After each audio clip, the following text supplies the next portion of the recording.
ఈరోజు దేవుని వాక్యము ఆదికాండము 1వ అధ్యాయము 9వ వచనం. దేవుడు ఆకాశం క్రిందనున్న జలములొక చోటనే కూర్చబడి ఆరిన నేల కనబడునగాకని పలుకగా ఆ ప్రకారమాయెను.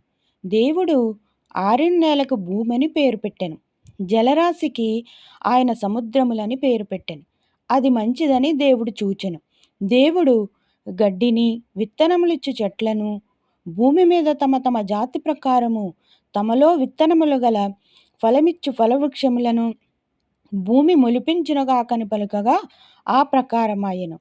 భూమి గడ్డిని తమ తమ జాతి ప్రకారము విత్తనములిచ్చు చెట్లను తమ తమ జాతి ప్రకారము తమలో విత్తనములు గల ఫలవృక్షములను మొలిపింపగా అది మంచిదని దేవుడు చూచెను.